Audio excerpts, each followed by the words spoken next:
Welcome back, Truth Seekers. This is your weekly Athanasius Report vlog, and I am your host, Athanasius. Hope you all had a good week, and I'm grateful that you are joining me again.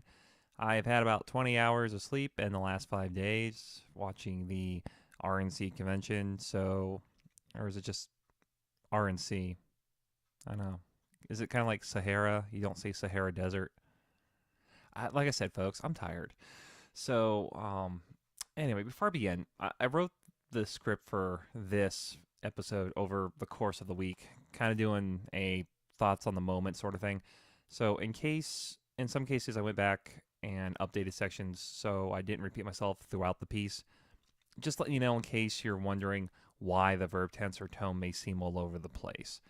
Now, let's go ahead and kick this off by traveling overseas. So, over last weekend, we saw an attempted coup in Turkey go nowhere. President Erdogan, which for some reason I always think of Eragon. You know that book, that young adults book that came out a few years back. I don't know why I keep thinking about that book whenever I hear this guy's name. Anyway, managed to get out of the country, only to return a few hours later to officially declare the coup had failed. Thousands of military personnel, judges, and other anti-Erdogan public figures were rounded up in the wake of this. Some are now saying this coup was staged by the president as a way to purge the country of opposition. Honestly, I don't know either way, and we'll probably not know the full story for a long time, if ever. I do think that after this purge, though, Erdogan will consolidate more power under himself, turning Turkey even more into a dictatorial state. Some postulate that this guy has ambitions of reviving the Turkish Ottoman Caliphate. Whatever the case, I don't think any good will really come out of this recent event. Returning back to the States, a Nation of Islam member shot up a Baton Rouge police station, killing 3 officers before he was killed. There are 2 things I want to point out about this story that are not really covered. The first is, does anyone remember what the Nation of Islam leader Screwy Louis Farrakhan said almost 1 year ago? In case you forget, Screwy Louis called for about 10,000 black men to rise up and kill the white man, kill cops, and so forth. And nothing was ever done. Of course, nothing's ever going to get done under this president as long as he has his Loretta Lynch hit woman there, making sure that black groups like Nation of Islam, Black Lives Matter don't get prosecuted. And no, that's not a racist thing to say. It's more racist that white cops are being unfairly judged and condemned by this administration for doing their job and defending themselves against black thugs.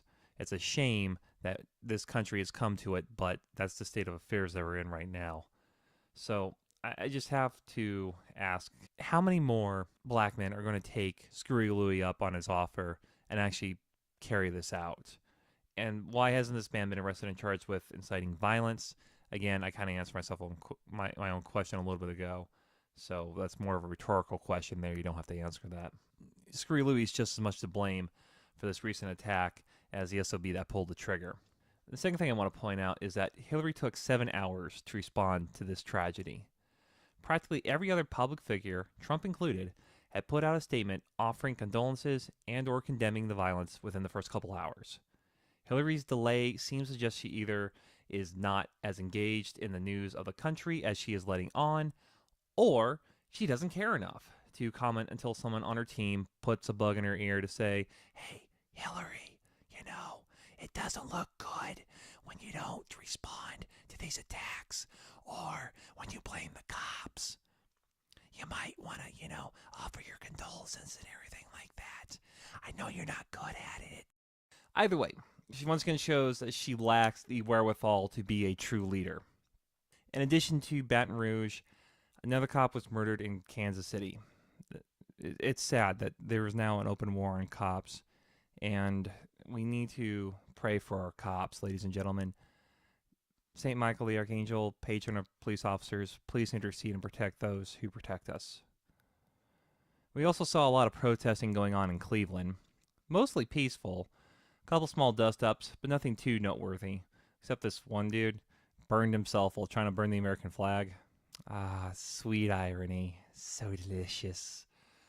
My vote for the strangest protest, though, has to be this leftist artist photographing about 130 nude women, all holding mirrors, claiming their message is some usual leftist screed on women's rights, abortion rights, blah blah blah. Honestly, if your protest requires that you have to strip naked to get your message across, your message sucks, you suck, and you need to rethink your life and put your clothes back on. Let's turn our attention to the convention here, because this was the major story of the week, and this is what took up probably 90% of the pundits' meaningless commentary. So on the first day of the convention, we saw a bit of a ruckus there. Never Trumpers tried to go against all the convention rules there, and they were shut down.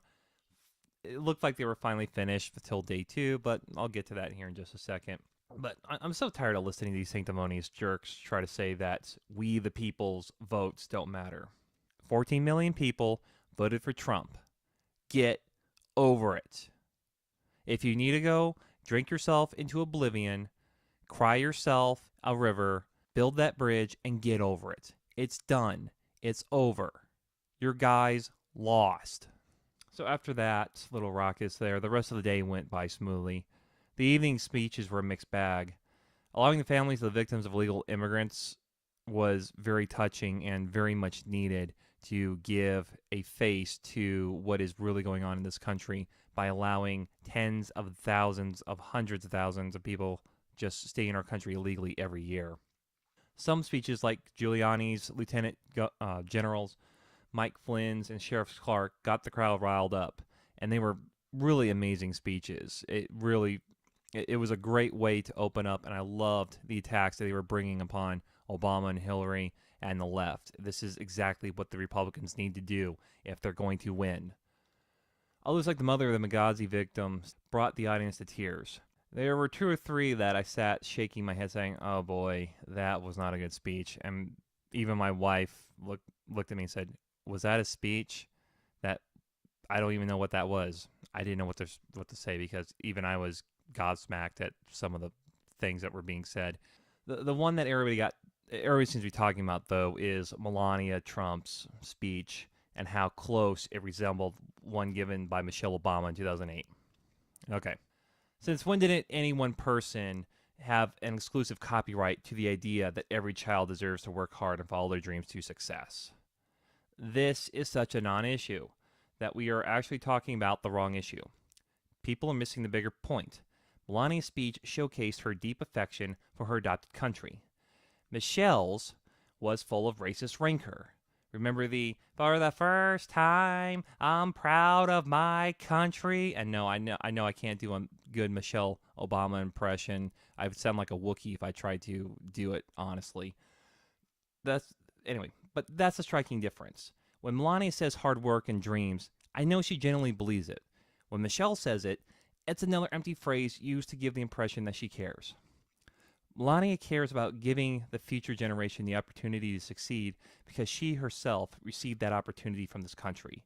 Michelle only cares for Michelle. She sold her soul and her country out so she can vacation all over the world on our dime. And what's that ticket up to now? I think it was like a 7 million. No, 7 million in one place. I mean, it's astronomical how much they've spent on vacations on our taxpayer dime. Imagine all the good programs that money could have gone to. Like, I don't know, building ships for our Navy, funding the Marine. I mean, think about all the good things that could have been done when Michelle was off gallivanting around an Air Force Two or whatever the hell other government-owned aircraft that we have to take care of because it's part of the presidential fleet. So between the two, though, Melania would definitely be a better First Lady, hands down, because I genuinely believe what it is that she's saying. Oh, and for those that are still, upset about Melania ripping off Michelle, guess what? Michelle ripped off Elizabeth Dole's speech back in the 90s, I think it was. So get off the speech, people. Second point on this.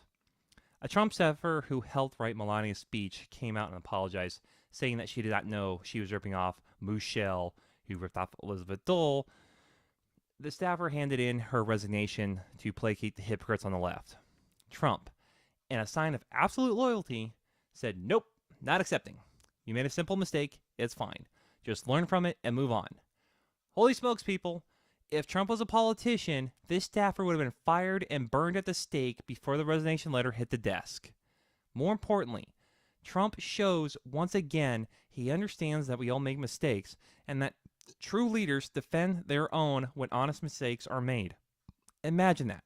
A president that doesn't immediately criticize Americans for stupid stuff that we do, doesn't blame racist cops because a black dude got shot, and doesn't try to shame us into supporting political suicide, i.e. multiculturalism and open borders.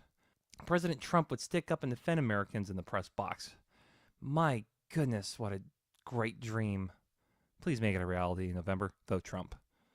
And no, I am not a official endorsement or a PAC or anything like that. I'm just one guy behind a microphone giving his voice. But still, vote Trump. And does anyone want to talk about how the media is going after the mother of Sean Smith, who spoke about how Hillary left her son and 3 others to die in Benghazi? Yeah, no joke, people. They were looking for blood with her.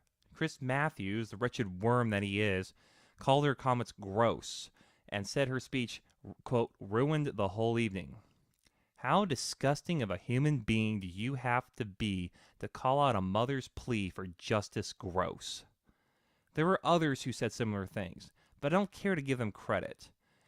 Just want to say that Hillary knew the Benghazi consulate was under attack, did not send aid, 4 people died, then lied to the families over their dead loved ones' coffins as they were being unloaded from the aircraft. And yet, the mother is quote-unquote gross for speaking out against Hillary's actions. Maybe I should call my bud Valentine the smack-a-fool tool here. And if you don't know that story about Valentine and smacking a heretic, please go look it up. The second day of the convention saw the official nomination of Donald Trump for the Republican nominee. The roll call vote by each state went off without too much drama. The District of Columbia and Alaska tried to fudge their votes away from Trump, but were overruled by convention rules. Some people are crying foul that, they weren't accurately recording the votes. No, the rules were settled on. I understand that before the rules were settled on, that the individual delegate count went certain ways. But according to the convention rules, if candidates drop out of the race, then according to the rules, their count gets reallocated. That's the rule. If they don't like it, then they should try to push to have it changed. But they didn't have enough support to get it changed, so tough. There were some sad and never Trumpers there. One of them from South Dakota, when the state delegate chair announced the state's votes, he was caught on camera actively face-palming himself. Get over it, you sanctimonious clown. I am so tired of these holier-than-thou morons. Put your pride away and help us defeat Hillary come November. And if you really want to know how I feel about you, then go see my video to Cruz and his supporters. You can find it on my channel. So soon after the nomination process finished, the speeches began, with the theme for the second night being Make America Work Again. Honestly, I didn't really get the theme throughout the whole evening. There were some business people speaking about how Trump helped them build their brand, all without asking for anything in return. Good. Paul Ryan spoke about party unity, which is a great message to hear from him, but I don't entirely believe his commitment, to say the least.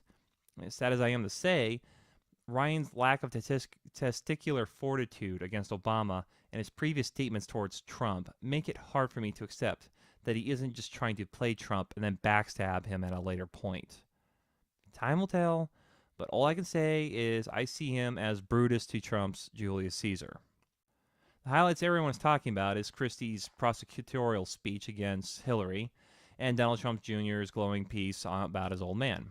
On Christie first, I thought it was a very well laid out pitch for why he wants to be Attorney General. All his points were spot on. The audience participation was great.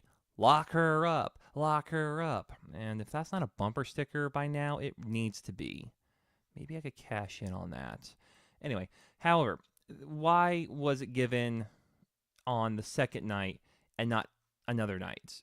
The second night was theme was "Make America Work Again." It's not really what he gave. The talking points he gave were more about foreign policy than it was about actual work. Now, if it was about Hillary supporting NAFTA through her husband or supporting the TPP before she quote unquote backed off it, I mean, yeah, those would have been great points, but he never went there. So good speech, but kind of the wrong theme for the night. Again, people loved it, so I guess that's all that matters. On Trump Jr.'s speech, thought it was an excellent and well-spoken case for why Donald would be a great president. I will say, though, I make no bones about Trump's sordid past of divorce and fooling around. And yes, I acknowledge that that does make him less than stellar on the moral front. But I loved how his son painted a different side of him, of how he's a good father and how he, helped and encouraged and so forth. And I really think that's going to help the Don this coming election. Now, not much is really being said about Trump's other daughter, Tiffany, other than this was the first time she spoke publicly. What's she going to say? I mean, that's really what the whispers were. But she came out, and I think she gave an excellent speech. Again, the story she told about the support, care, and love she received from her father were gold. Between her and her older brother, they definitely won the night in laying out the case for why their father is a good and honorable man and painted him in a more humanizing light. My personal favorite speech from that night, though, was Dr. Ben Carson's. Holy Moses, where was this fire in his belly during the Republican debates? I mean, wow. They should have ended the night on his speech. He came out swinging against Hillary, nailing her on her association with Saul Alinsky, who dedicated his book, Rules for Radicals, to Lucifer, and whose work Hillary's college thesis was based on. He knocked it out of the park, laying the case for how Hillary will destroy this country, and Trump is the only clear choice to save this country. Seriously, Ben, if you had had this sort of passion during the debates, you probably would have edged out Cruz for the second place spot. I do hope that in the future you'll get a spot in the Trump cabinet, or if not, do run for office someday. I think that you would really do this country a great service by being a House representative or even a senator. Then we come to the third night, and boy, was it dramatic. I thought the speeches, by and large, stayed more true to the theme of the night, Make America First Again. There were a couple that probably could have fit better under the Make America Work Again banner, but the tone and themes expressed was nowhere near as discombobulated as Night 2. Laura Ingraham gave a solid speech, one of the best of the night. Eric Trump's speech, although not as good as his brother's the night prior, was still good. Thought it was a brilliant move to hear from mothers talking about their children's future. Lynn Patton, the Trump executive who spoke on her personal relationship with Trump and how he puts others ahead of himself, further humanized Trump. By the way, she did a 5-minute ad for Trump that was, part of it was displayed right before she came out on the Jumbotron there. If you have not seen that video, go see it. It will literally bring tears to your eyes. It brought tears to my eyes. And I'm going to provide a link for it so you can see this video because I think it is just that powerful and just that awesome of a video to be able to humanize the Trumpster even more. And now we come to the elephant in the room, no pun intended. Cruz's treacherous speech. I've already talked about this in my open letter earlier this week, so please see that video to know what my personal thoughts and feelings are on it. What I want to focus on instead is the aftermath of that suicide note. First, do not compare what Cruz did Wednesday night with what Reagan did in '76. Reagan, who did not endorse Ford, had the courage to call for everyone to unite under Ford. Not some nebulous vote your conscience malarkey. Reagan was about what was best for the party to help it win. Cruz's actions were all about himself and his bruised sanctimonious ego, which was later confirmed at a delegate breakfast the next morning when a Texas delegate kept poking at him and he finally admitted this was about him and the fact that he didn't like the way that Trump talked about his wife and his dad. Boo-hoo, cry yourself a river, you little bitch. Get the hell over it. It's a blood sport. Winner take all. Donald Trump proved that he was an alpha male. You're a beta bitch. And the fact that you can't even suck it up, swallow your pride, and get behind our nominee just further proves what a rat bastard you are. Second, I regard backstabbers as the lowest form of human filth alive. There is no love in me for them or their actions. This is amplified by the fact that this election is about the survival of this country and whether we can avoid a possible civil war if Hillary gets elected. That being said, as angry as I am, still towards Cruz, I do believe he has given an invaluable ray of hope. It took me the better part of the rest of the week listening to talk radio to realize something. A lot of the Cruz supporters that were calling in to express their opinion on Cruz's speech and the various talk shows that I listened to these people, more often than not, come out and say that what Cruz did was terrible. And it changed their minds about him enough to say that they were going to vote for Trump in November. Almost all also said that they would never vote for Cruz again, even if he ran for president. And that got me thinking, what if Cruz's actions backfired on him? What if Cruz's symbolic falling on his sword actually caused the death of his political career? I mean, who trusts a man who goes back on his word, right? But more importantly, what if Cruz's actions are actually driving more people who would never have voted Trump to actually vote Trump? Then I thought further. Trump said himself that he had seen the speech a couple hours before Ted gave it. He let Ted give it as is. Why? I asked. After contemplating on this, it dawned on me. The entire primary, Trump was portrayed as the villain, with Cruz being the white knight for conservatives. Trump was the bully, the one flinging all the mud. Cruz was a squeaky clean, good Christian with principles. What Trump did by allowing Cruz to speak was flip that narrative on its head and expose Cruz for the charlatan he was. After the primaries, Trump reached out to his rivals to try and mend ways. Some like Carson, Christie, and to some extent Rubio, accepted and peace was made between the camps. Others, like Cruz, did not accept the peace token. Cruz holding out gave his supporters hope that they could still win on their principles. Take the nomination away from the bully Trump, who was really never a true conservative and Christian anyways in their minds. But Trump then exposed Cruz. Cruz, who claimed to run on principles, would not honor the pledge he took and reaffirmed during the campaign to support the nominee, whoever it was.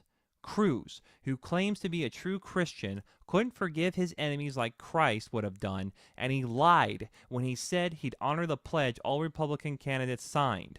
Cruz, who claimed to be fighting for the Constitution, showed that he cared more for his ego and future political career before he would call for his followers to unify under Trump to beat Hillary, who will certainly destroy the Constitution. Cruz, who we were told was all about saving the country, demonstrated that his pride and ego meant more than party unity. Contrast that with Trump. Trump has been labeled a bully, yet he invited Cruz to come and speak at the convention instead of silencing him. Trump is called a false Christian, yet he did not react to Cruz's speech with hatred. Instead, he applauded and smiled, looking like he turned the other cheek.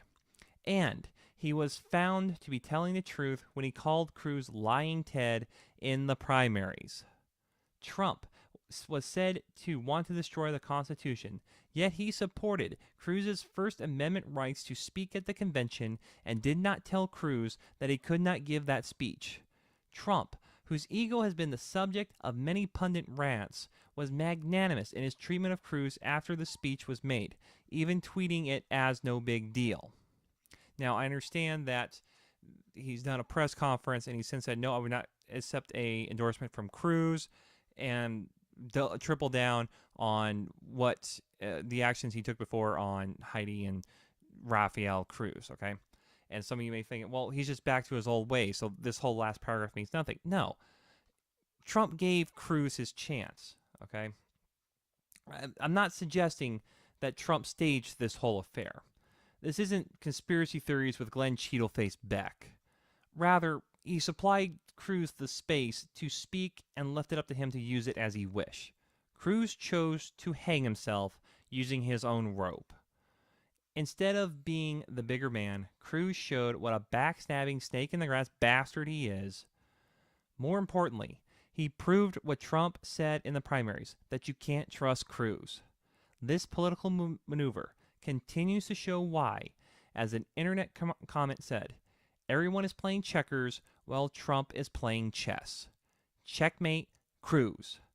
This uncanny political savvy is why Trump will beat Hillary come November. To finish this section off, Gingrich, moving on also, Gingrich had a really good speech.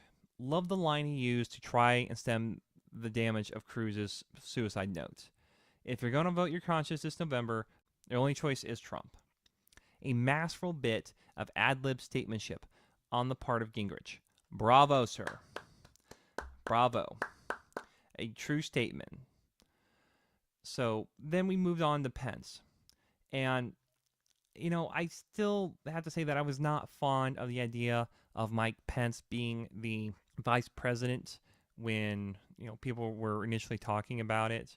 But I am quickly warming up to this gentleman. He is humble and calm, yet you could hear the fire in his belly when he talked about supporting Trump and kicking Hillary in the Chairman Mao pantsuit. I believe he will continue to do well in promoting the conservative message and make the case for why Hillary should never be elected to any position ever again. So that's how night 3 ended. Then we got to night 4, which I've got to be honest here. After staying up late every night this week for the convention, I got very little sleep. Don't laugh. I'm not old, but I have to get up at the butt crack of dawn every morning to go to work. And, I usually go to bed early to be able to get enough sleep. So when I honestly say that I've had about 20 hours of sleep in the last 5 days, I literally had about 20 hours of sleep in the last 5 days. So I was really feeling some major mental burnout. My head was not really in the game. I don't really remember what was said in the majority of the speeches. I know that there was a lot of ladies speaking, a couple black pastors, one that was shouting just like an old-fashioned revival, and I half expect him to start screaming, "Do you see the light?" And Jake and Elwood Blues would just pop up in the back. Yeah, weird things start happening when I'm this tired. We also had a gay guy, a couple of business execs, and Trump's daughter, Ivanka. Ivanka's speech, for the most part, I remember more than any of them. It was very personal. It showed her father to be fair in his treatment of everyone, a champion of women and mothers, and someone that brings out the best in people. Great way to sell him by tying him into his message of Make America Great Again. She was the best bookend for the Trump children's speeches. My only complaint is her saying Trump will make child care affordable. How? Also, why should it be the government's job to provide child care? Now, I'm willing to hear what the plan is, and for all I know, it could just be something as simple as removing regulations and putting more money into the pockets of parents so they can afford it. We'll see. Whatever mental energy I had left, I reserved it for Trump. Boy, what a marathon of a speech, and I may have zoned out a time or two during it. May have also daydreamed about Hillary's head exploding a la Raiders of the Lost Ark from hearing what Trump said. Overall, I give it an A and think that he knocked it out of the park. My breakdown on why it was such a success is as follows. First, he laid out what was ailing the country. It wasn't just a speech of cliches and platitudes, thank yous, and yes we cans. Like any good leader, he told the truth. He spelled out the problems that were ailing the country. Inner cities failing, crime on the rise, minorities facing high unemployment and poverty, millions more people out of the workforce than 8 years ago, trade deals bankrupting the country, terrorism rising, on and on he listed them. Reading some of the punditry the morning after, I found the lamestream media and the Republican establishment types called the speech black, dark, focused on problems, not hope, yada, yada, yada. Don't listen to these fools, okay? Do not listen to these fools. They are threatened by the fact that somebody is willing to talk to us honestly. And if you really want to know what I'm talking about here, up on Breitbart, they had a piece where CNN buried an Insta poll they conducted right after the speech, where they found that 75% of Americans polled found Trump's speech positive, and 56% said that they would vote for Trump this November. That has them scared. So they are trying to destroy whatever positive message the speech had for all the brain dead sheep that only get their news from the Daily Show or from reading the headlines off of Yahoo News. Back on topic here. The truth may hurt, but it's the first step to be able to address the real issues. Trump treated his audience like adults last night when he spoke truthfully and plainly. Finally, after years of patronizing politicians patting us on the head saying, "Oh, that's so cute that you have a problem. Let's take that problem and put it on the fridge. Now, run along and let the adults take care of what's really going on." We get a man who talks to us with respect. He doesn't try to hide any problems. He doesn't try to say they're not that bad. He tells it like it is, backs up his information, gives real-world numbers we can understand, and doesn't try to shield us from how terrible things are in this country. Like Alcoholics Anonymous, the first step to recovery is admitting you have a problem. Trump did that last night. Secondly, he took all those problems and he hung them on the necks of Obama and Hillary, like Olympic gold medals for sucking the hardest. He laid them at the feet of the two people most responsible for the way things are today. This is something that McCain, Romney, and every other limp-wristed Republican fails to do in fighting the Democrats. These problems all originated from the anti-American policies of the left, notably from Saul Alinsky, whom the left adores and whose top two apprentices, Obama and Hillary, revere as a god. Trump finally called them out for the country-destroying rat bastards they are. This will be one of the reasons I know Trump will win. He will continue to heap these problems on Hillary, and she won't be able to duck and dodge like she has in the past. He will be relentless, as he was in his speech last night. Third, he offers hope and encouragement. This is not the false hope Obama offered, although it could be interpreted that he meant hope for the enemies of our nation, but that's neither here nor there. This is genuine hope, rooted in his willingness to name the problems directly and plainly, and then say we need to fix them. No congressional hearings to study the problem. No, we need more government to solve the problems government created. But practical solutions. Get non-DC deal makers to renegotiate our trade deals. Support police and stand with them over the thugs running rampant. Cutting taxes, putting more money into every American pocket. Repeal laws and regulations that are restricting business and freedoms. In other words, and this is where the encouragement comes in, get government out of the way of the American people and let good old-fashioned American ingenuity fix the country.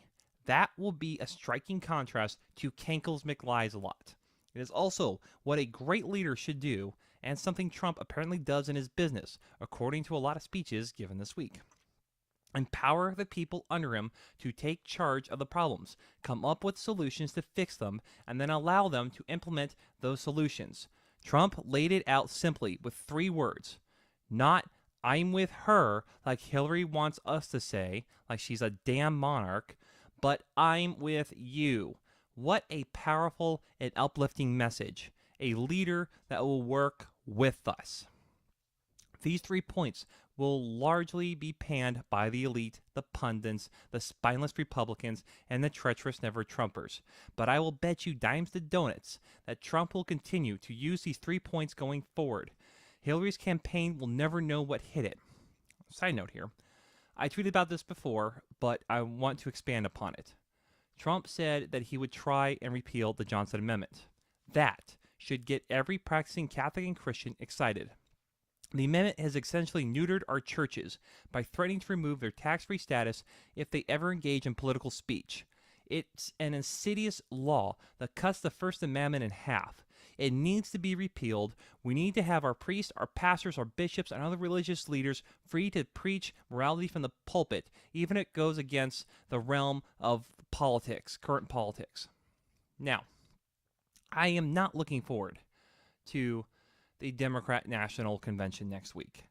listening to a bunch of asses, pun intended, screech and whine on about income inequality, gender equality rights, how extreme Christians and conservatives are. Trump will throw Granny off the cliff. Trump is Hitler. Ugh, I don't want to, Mommy. There's only so much stupid I can tolerate in a day, and I don't even think I can get through Hillary's speech. Her voice just triggers a spot in my brain that ignites a primal rage to throw objects at her evil face. Maybe I should stock up on some cheap whiskey this weekend. I'm also going to make this prediction right here now. Cleveland was surprisingly quiet. No major riots, no major incidents outside the convention hall. It was very ordered, safe, and quiet. I do not see that for Philadelphia. I think between Black Lives Matter, ticked off Bernie supporters, the typical smatterings of anarchists and rabble-rousers that usually show up to these events, there will be at least one riot next week. Will it be as bad as the 68 riot, people say? I don't know. And really, who knows? But I do know there will be at least one riot. I kind of hope not, because people will get hurt and riots always bleed over to affect innocents. But I also think it would be a great way to contrast the Republicans and Democrats. We'll just have to wait and see what happens next week. At the time of this recording, there was another terrorist attack in Munich this morning. 9 dead, and I don't know how many more injured. 3 gunmen screaming Allahu Akbar, firing at a McDonald's and a mall. At this point, I don't know what else to say about these issues, except that you will see at least one Islamic-related terrorist attack every week until we stop pussyfooting around the issue and go after these scumbags. See my previous vlog for how I would deal with this problem. All I can think about right now is the book 1984. There's a scene in there where the main character is walking down the street after a rocket strike. He sees a dead body under rubble, and it doesn't really faze him or the people around him.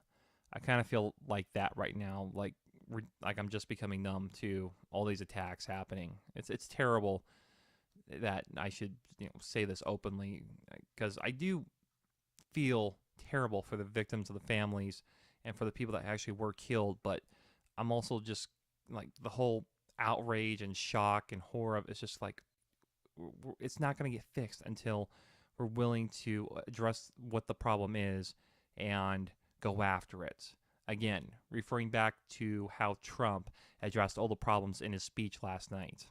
Then Obama came out in a press conference, offered the usual condolences and other platitudes, spent about 30-something seconds on it, and then, not even a minute after speaking those words, he starts coking and joking with the press, literally chuckling.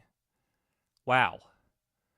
I'd say I'm impressed by his complete lack of decorum, but after 8 years of this crap, Satan himself could materialize on the stage, walk over, French kiss Obama, give him a big hug, and reach around, and all I would do is probably look at it and go, well, that happened.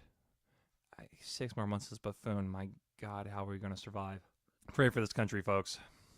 Back to Munich. Please pray for the families and the victims. But more importantly, pray that Europe turns back to God, reclaims their missing testicles, and goes after the Muslims seeking to destroy them before it's too late. I missed the story in my last blog, so I might as well go ahead and get it now. And I feel kind of ashamed about it because I was a big gamer growing up. Not so much anymore, responsibilities and such. But Pokémon Go is taking the world by storm, it seems. Fastest downloaded app in history. Tons of negative stories to go along with it. Stories of people mugging players, players going to museums and other sacred areas to play Pokemon, people walking in the traffic and hit by cars, people crashing their cars while they're playing Pokemon, and so on and so forth. What I want to do now is give a message to America about all this. Stop blaming the app for people's stupidity. All these issues are not the result of the app. It's the idiots who downloaded them and use it as a means to escape this world. They are the people we should be blaming, not the app or Nintendo for creating it.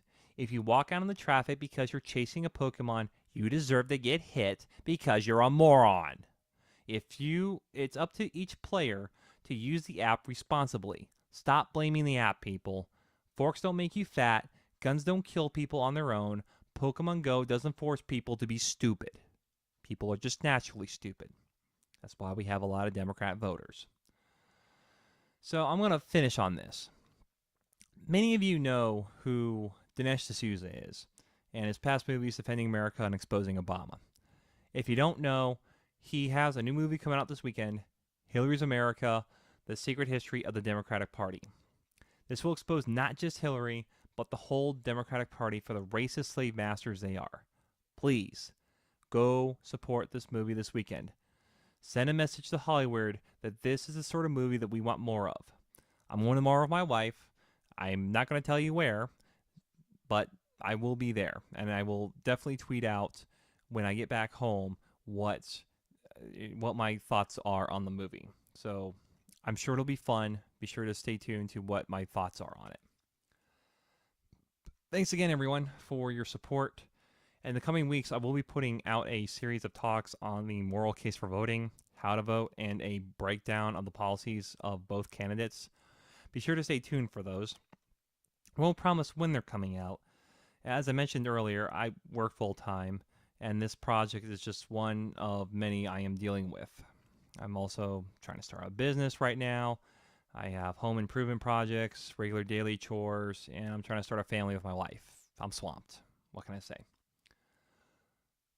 So, in closing, please like and subscribe if you want to hear more. Find me on Facebook at The Athanasius Report and my Twitter handle at AthanasiusRep. Hopefully, soon I'll be able to host my own site, so I'm not relying on these leftist media rags. Yeah, but too many bills at the moment. I'll get there someday, folks. All right, Truth Seekers, I'm out. Keep praying that Almighty God continues to bless this country and us who are fighting the good fight. Christ's peace upon you all.